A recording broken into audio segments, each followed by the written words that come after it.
My name is Justin. I'm one of the owners of Yah Brew. We're currently at our brewery in Mount Joy, brewery and taproom and Hoagie shop.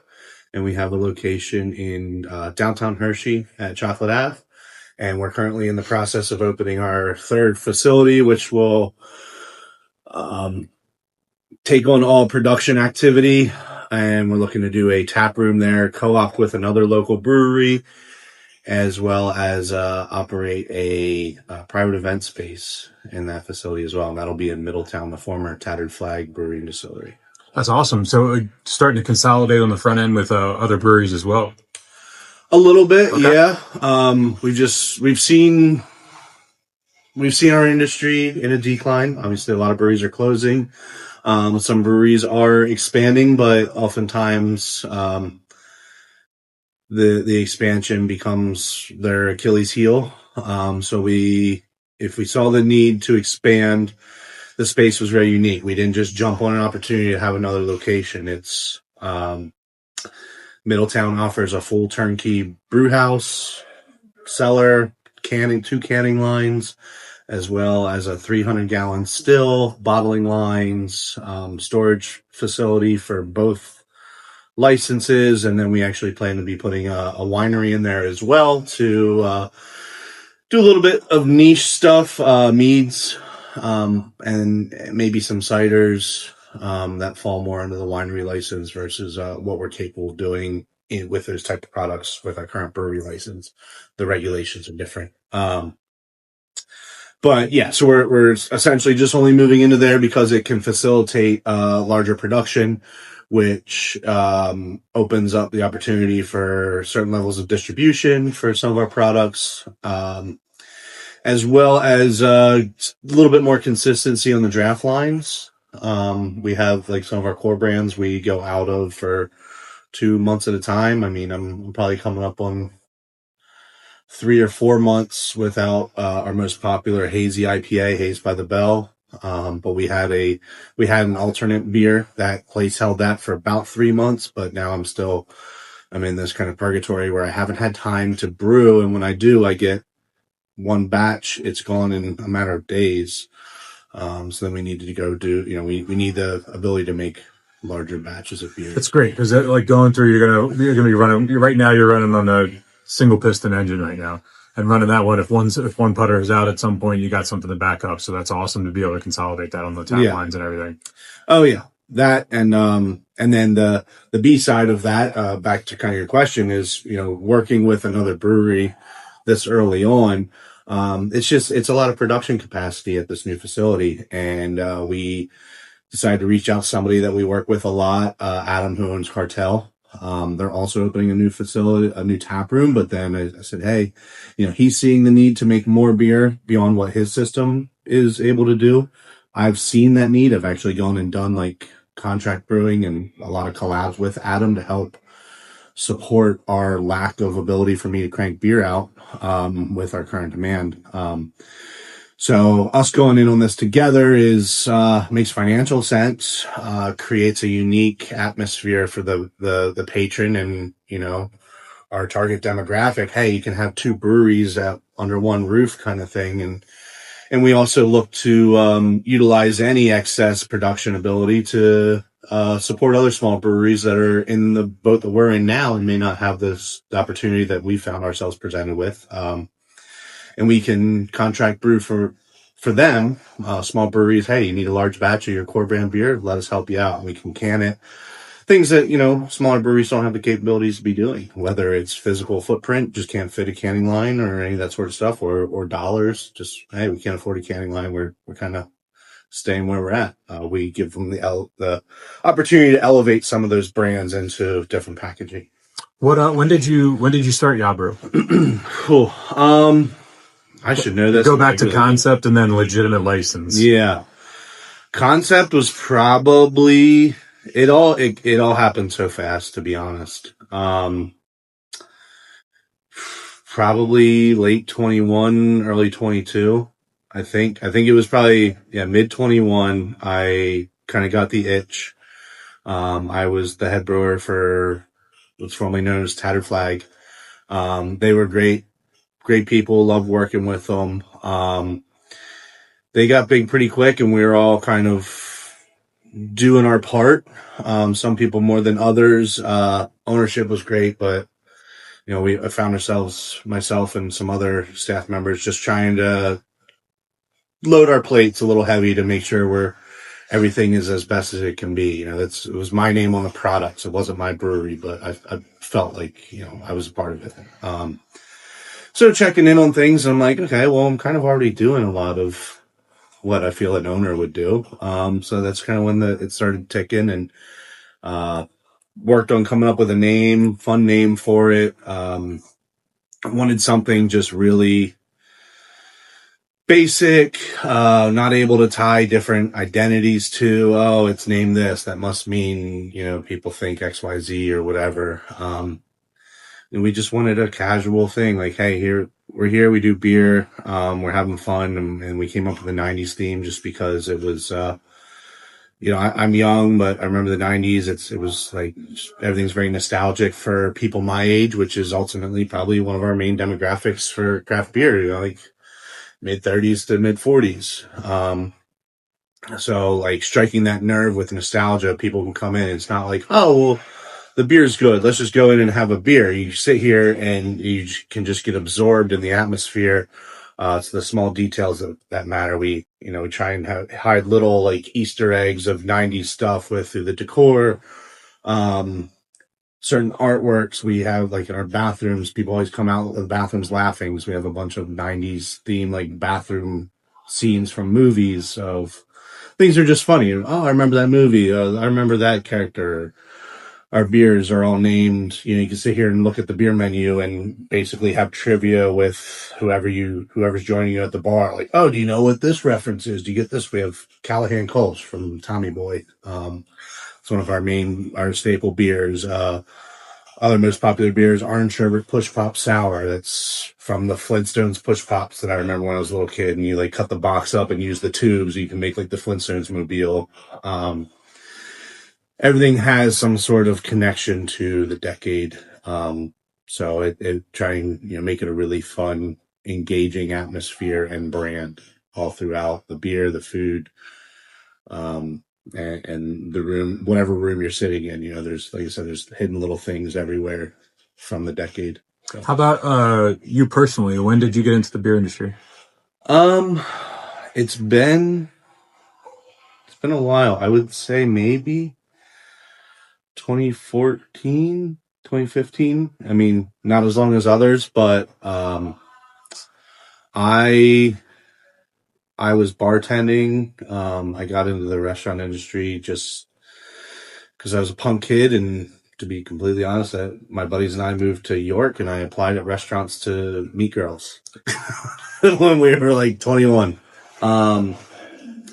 So, and I really enjoyed it. I enjoyed meeting all the people. It's a lot of younger people. They like to go out, socialize, do things. So, I was in an area that was new to me. I was looking to make friends and, like I said, meet new people, across the board. And then I just turned out I really enjoyed it. That was like Ruby Tuesdays I worked at. And then I moved back over here. I grew up in Mount Joy, moved back to this area. And started working at a restaurant in Middletown that was known for like high volume nightlife, college bar parties, DJs 3 nights a week. And I had no idea what I was doing, but they were like, hey, you seem like a, fun guy. I think you'd fit in with your personality. You just got to learn how to bartend. So they trained me up, and I did that for a while. It was very lucrative, a lot of fun, but, I had a buddy that reached out to me. He's like, hey, I know you don't really start your shifts till 9 or 10 p.m. at night. I got a manager job at this little tiny brewery called Joe Boy's there in Mannheim. And he asked if I would be interested in working like dinner shifts. He's like, you just pull beer taps. Like, you don't have to make all those cocktails. People are friendly. They're not screaming at you for drinks. They're not throwing money in your face. I was like, yeah, that sounds cool. Let's check out a different angle in the restaurant industry. So I went and worked there, and I just started taking an interest in the beer. Had no idea what any of it was, like not a clue at that point. I barely even liked think we were probably drinking Lion's Head back then. Just whatever was cheap. Checking out those pictograms underneath. Yeah, the picture puzzles. I didn't drink much beer back then. To me, craft beer was like, what did they do? Apricot ale. Oh yeah, the Magic Hat number 9. Yeah, Magic Hat. Like that was craft beer. Pete's Wicked. I don't even know what that is. I remember the Shipyard Pumpkin. Oh, that one, yeah. Still a great beer today if you like pumpkin beers. I know that's a little controversial, but like I was drinking that stuff and I was like, have you ever heard of IPAs? And I was like, oh, it's terrible. Joe Boys was making a lot of really traditional styles, a couple lagers, amber ales, brown ales, IPAs, but I mean, they were one of the first small places around doing it. Like besides LBC, ABC, Victory, and Trogs, they were the only new brewery. So, I just got into it through them. I stayed with them for a while. And I started home brewing, and that's where it all started. That was, like I said, it was probably 2014, 2015. Picked up, moved to, went back to the restaurant. It was formerly Portobella's, changed to River House. They said, hey, we're looking to do a craft beer program and we're looking for a manager. So they brought me on as the GM and got really immersed in the whole craft beer, did the Cicerone stuff, reaching out to all these small breweries, trying to get really exclusive beer that people are chasing around. We were doing tap takeovers with sales reps, have them come in, putting 6 beers on tap, and then give out the glassware, just all the promotions that used to happen in this industry, to make it really engaging and interactive. So homebrewing through that whole phase, and then I kind of got the shits of being a manager, babysitting adults. So I went and I started bartending. I left there, got a job at Springhouse, just bartending there, but I'd help out with the canning line or, hey, we're doing this weird thing. We could use an extra set of hands. So I would just go back and just absorb whatever environment I was able to be put in, just watching everything. How do you do this? Why are you doing that? What's the point of this? How did this beer come out like this? Just constantly trying to better my understanding of what was happening on a professional level. Stayed there for a little while, and I bought a house in Hummelstown, so I got tired of the drive, so I got a job bartending at Tattered Flag and brought my homebrew in. As I was bartending, they liked it, asked me, hey, you want to work down the brewery a day a week? We could use an extra set of hands on this, that. And then they started, they just hit a big growth spurt, and they're like, actually, we need you down here 5 days a week. Probably a little over a year went by, and then they said, hey, we gotta make some cuts. We gotta make some changes. So, they essentially fired everybody but me that worked in production, and said, here's the keys, do your thing. Don't screw it up. So that's where I was there. It was 2019, like November of 19. So my learning curve took me straight into COVID, which was, obviously if everybody's experience was different. Ours was unique. I was brewing beer, was half batching a lot of stuff. Everything's getting packaged to go. We started shipping statewide. Just learning different nuances, to keep dollars coming in, product going out, justify keeping our positions in place. And then the hand sanitizer craze hit. We were partnered with Hollow Vodka over in New York on that one. Yeah. Tattered Flag was just raking in the dollars. They made they donated for what people were paying for hand sanitizer. They donated probably $50,000 to $100,000 for the product to first responders, medical facilities, anything that, we felt was deserving of a donation, what helps our community. And then we were selling it to, corporate offices like banks, that would redistribute it to all their locations. But yeah, the hand sanitizer was crazy. I coughed one day and the owner's like, get out. His wife, was like is a surgeon. He's like, nope, can't be here. I was like, I don't have COVID. He's like, I don't care. Out. He's like, you're still getting paid, so don't argue with me. So I went home and like remodeled my kitchen. I had 2 weeks of nothing to do, and I was not sick. Remodeled my kitchen. Came back to work, and all every tank that I didn't have beer in was filled with hand sanitizer. It was wild. It was a wild time, but yeah, we worked through that. Had to take my brewery back, my brew space back. I had a flag by force. Get this out of tanks. Um, and then yeah, then things kind of settled down and back to business with it. We stuck it out there, and then I kind of got, like I said, got the itch of like, all right, I'm doing a lot of this stuff. Could I be doing it for myself? Could I have more of a say in our brands and how we do things? As much as I supported their veteran brand and marketing, I was not in service. So there's always a small part of me that felt like I'm in the wrong place. People constantly, oh, what branch were you in? Or, thank you for your service. And I was like, maybe a little uncomfortable all the time because I'm like, well, I didn't do anything to deserve this. And I had an intern working under me that was like a high-ranking colonel in the army, like army ranger, and he's like, "What are we doing today, sir?" And I was like, don't do that. That's weird."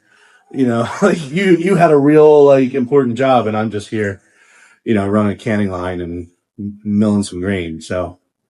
Um, so yeah, seeing the opportunity to kind of take on our own, and I told them, as it really started to come to fruition, I said, hey, I think I'm thinking about doing this. I just, I want to be transparent with you guys because you always have been great to me. So they were how, let us know however we can help. And then I was out of there. I think we were licensed in February or March of 22. Um, and then I really did a good job of separating my brand and my job as their head brewer and doing their brand. But I was like starting to see if I can't give both 100%, then it's not fair to one of them. So, we parted ways around, I think, like July of that year, and I just went all in. My wife was working full time, senior operations manager at Nordstrom. She had a great job, and she was fully supportive of doing this, and she ended up leaving her job. So I guess she saw enough faith in what we were doing here. Start selling cans out of our garage, crowlers, like not even out of our garage. We tried to sell them out of our garage, and Bro didn't like that. So we were selling them at like the Market on Chocolate, I think it was called. It's just like a pop up kind of crafters market every Saturday during the summer. So we just advertised on our social media that we created that was pretty much just my friends and family following, and then people started getting the word out. We worked with our brewery connections that I had, which I've been fortunate to make some really great friends and some great places that has allowed us to almost right out of the gate travel out of state to pour our beer at Brewfest. We were like, who the hell are you? How did you, and why are you? I remember one of our first couple of fests. One we did was Prototype Invitational in Harrisburg at the Zembo Shrine, and then that was like on a Friday, I think, and then or it was a Saturday. It was either the following Saturday or the following day. We then did a brew fest out in Pittsburgh, pouring next to like some pretty popular breweries. It was kind of an exclusive invite group. So that was really, really cool to like get out there and be pouring next to some big names. And then I think our third brew fest, we're pouring next to like Fiden's and 450 North up in New Hampshire. And everyone's like, who are you? And where did this beer come from? Cause it's pretty good. They liked what we were doing. So started rubbing elbows with popular brands. And now here we are, coming up on 3 years in fruition, or probably over 3 years as a concept licensed brewery, but we didn't really hit the ground running until we had our brick and mortar in Hershey, which that'll be 3 years, on Memorial Day of next year, that Hershey started. But yeah, I think we've crossed the line or are coming very close to the line of 3 years in conception, with our brand and everything. So Now, you talk a little bit about the concept you have here, because this is, as soon as I walked in, this is genius, by the way. So you have the brewery, and then you have another revenue stream with your front end Hoagie shop. correct. So talk a little bit about that and kind of what made you go that direction there. It was a product of opportunity. This was a coffee shop that we took over. and the room we're sitting in now did not really exist. I mean, it was here, but it was drywall and crumbs and dust and, just a bare bones room. This property was recently acquired by a new owner. He wanted to bring back the commercial space. We're right on Main Street, Mount Joy. It's a great little town. There's shops up and down for, 2 blocks in each direction and great restaurants. So we thought it'd be a great opportunity. I also grew up here. We saw it was for lease and it was a coffee shop. So when we came in, we discussed terms, and one of my worst experiences in starting our brewery entirely was dealing with the borough where we tried to open in our garage, and some nuances in people that were put into power that didn't have the community's interest in mind, but they kind of leveraged their position for personal interest. That was our worst experience in owning this business, is just trying to do what we love without bothering anybody, within the parameters that were laid out, but just being told, no, nope, can't do that. We're, licensing, state, changing permits, occupation stuff. So when we saw what the coffee shop had, I was like, I don't want to do anything that requires permits. I don't want to have, we put in a hood system, different kitchen appliances. We're looking at different drainage, obviously a whole hood system with ventilation, fire suppression. So I don't want to do any of that. What can we repurpose the existing appliances for? And then, I said, well, probably something cold. What can we do that's cold but popular? So we came up with the Hoagie shop concept, and then the name was just something I thought was clever and has like a 90s. It's an extension of our 90s branding. The Hulk Hoagies, the decade of the 90s for what was WWF, now is WWE, and all the wrestlers of that decade. So yeah, our Hoagie shop operates seemingly independently, but it's all one business, which can be a little confusing at times, but we make it work. A lot of times when the bar's open, people have to order at the bar, and they're always like, well, no, that's the bar. I just want a hoagie. And so aside from that, it's been great, very well received. Everyone really seems to enjoy it. The hoagies are all named after like 90s wrestlers, intro songs, finishing moves. I'm very specific about, naming stuff and what is the reference, with everything in our business, food, beer, even cocktails, all of it. So it's very on brand for what we do. Like the Macho Man is an Italian hoagie because the Macho Man was Italian. The only other Italian popular wrestler of the decade was Shawn Michaels. So we have a second Italian style hoagie that's named Sweet Chin Music, which was his finishing move. Like it's always rooted, I might be like a rat in a maze before you get from connect A to B with how I got there, but it all ties together and it all has a reason for why, where the name came from. It wasn't just pulled from a hat kind of thing. So, we do the hoagie shop here, and then we have the retro bar, which is our tap room for our brewery. Our brewery's on site here as well. It's in the basement. It's very small. We're in a 1-barrel system. So I'm cranking out as much as I can from the basement of our hoagie shop to keep our 2 tap rooms afloat. We've already started low level distribution too. So it's been a handful, but yeah, for the branding, it's really fun and interactive and people really enjoy it. And, you'll actually be one of the first to know publicly that as of Tuesday, tentatively, we're planning to launch basically a second identity food operation out of our Hershey kitchen as well. We've seen the success with this and how it's cast a broader net to a larger audience in terms of, having to find people 21 to 55 who like craft beer and hoagies and wrestling. That's a small group versus hoagie shop. Everyone, okay, we're in Central PA. Just about everyone likes hoagies in one form or another. So we're not alienating ourselves by tucking the hoagie shop into the back corner of our brewery. Gave it its own identity, and it's been very successful. So in Hershey, we're going to be launching Good Burger, or Retro Burger, which is a reference we're pulling inspiration from like Krusty Burger from The Simpsons, Good Burger from Nickelodeon, and even maybe like whatever the SpongeBob Krabby Burger or whatever. Pulling inspiration from 90s burger spots and creating more of a, retro burger by Yah Brew at our Hershey kitchen. Our most popular selling items are our current menu smash burgers. So we'll be rolling out a larger depth menu of smash burgers while retaining some of our most popular items as, supplemental options to the menu. But I think it'll again cast a broader net. It's an easier sell on things like DoorDash and Uber Eats for a wide market of people who are in hotels at Hershey, which is pretty much 50% of the people in Hershey at any given day are probably from out of town. Just making ourselves available to that, and you just see it immediately. Oh, Retro Burger, that's a burger spot. Whereas Yah Brew, well, what do they have? Do they have coffee? Do they have this? And we get confused for a coffee shop a lot with our name, and that's something that we just kind of take on the chin. Could we have done it differently? Maybe, but we like the name. I feel like these days everybody's going to look at everything from such a different lens. Oh yeah, it's always going to happen.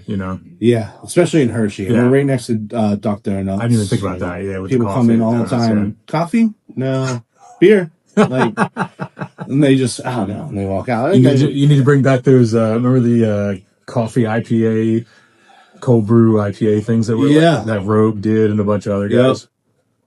Yeah, what PBR did one? Yeah, they did one too, yeah. I was thinking, when you said that about the burgers, immediately I went to, I don't know if it was the Popeye cartoon in the 90s or one of the, maybe it was like Goofy and Mickey and stuff like that, but there was like a really big dude that would always be walking around with this giant, you know what I'm going with? It was like slopping, like cheese was flying all over the place and stuff.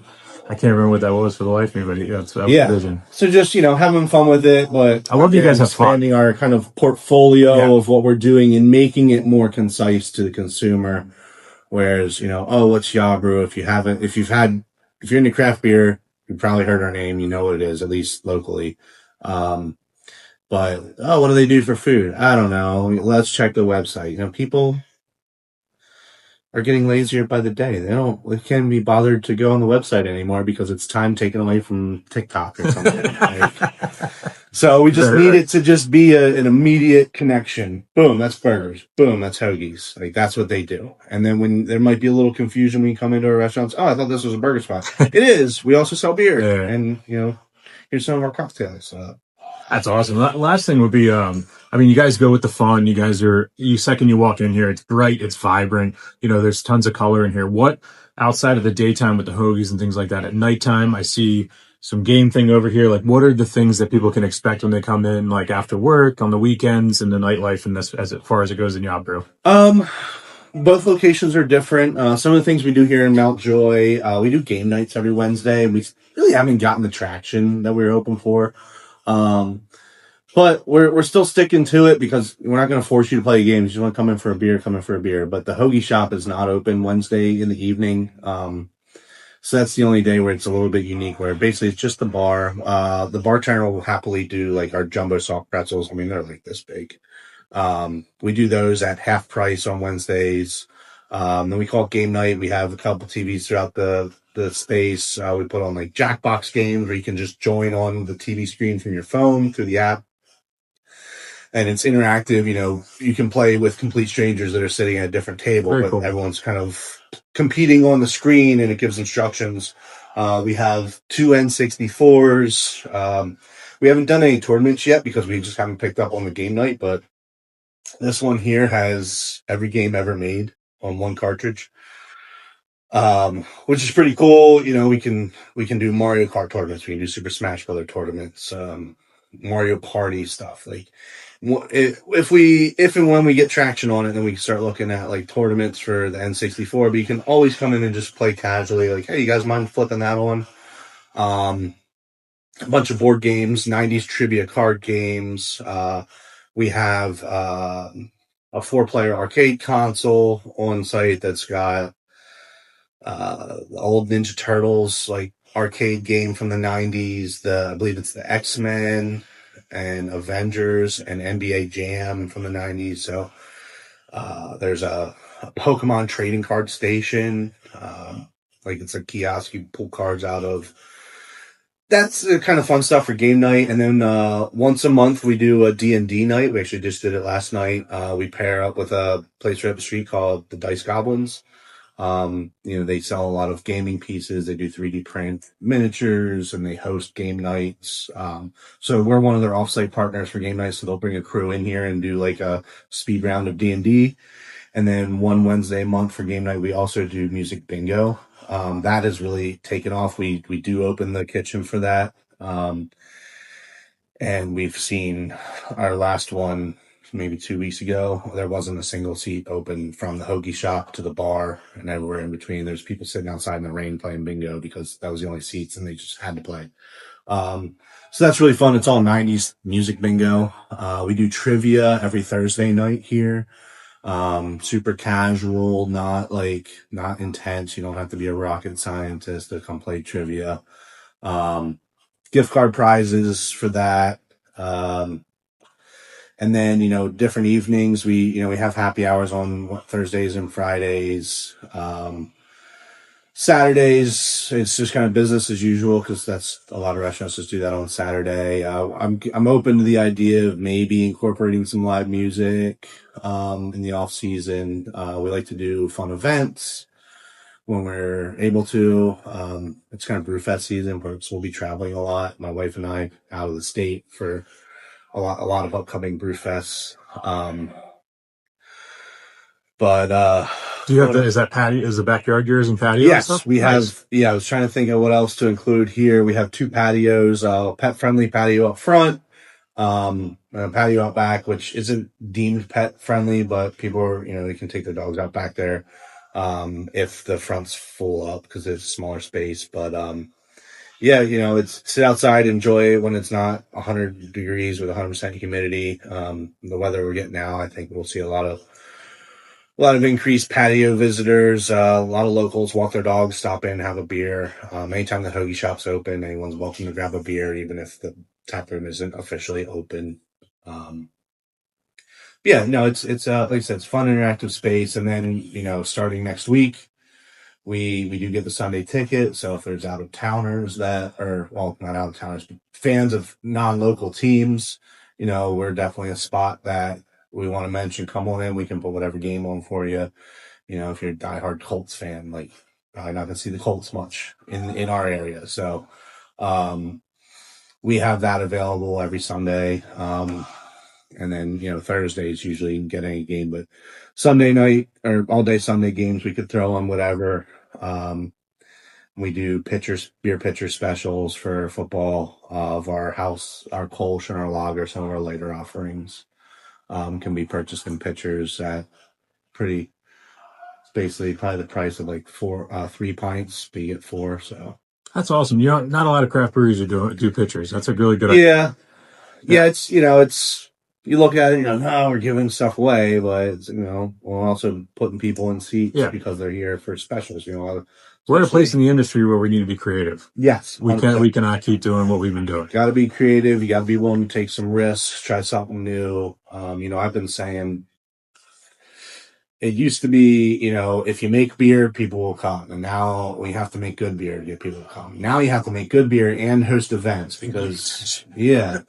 And, otherwise they stop in and buy one beer. And it's like, okay, well, our electricity is $1,000 a month. I can't pay that. Sell one beer here and there. Hey, come in, have a couple beers, have some food, enjoy yourself, bring your friends. And we're looking to not just be like, hey, we need your money, but we want it like, hey, come and spend your evening with us. We want to create something that you can enjoy. And in doing that, having the staying, a reason people want to stay here. It's tough in our market in a small town like this. People kind of associate craft beer with being more expensive or too fancy. Oh, they're not going to have stuff I like. Or some people just assume craft beer immediately means everything's an IPA. And they don't like them. We focus on a lot of sours. We do have hazy IPAs that are really popular. But right up there, our number one seller is a sour.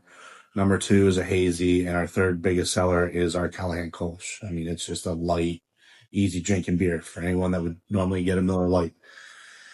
and we sell for $5 a pint, so it's competitively priced. You buy a Miller Lite for probably now $4, unless it's on special.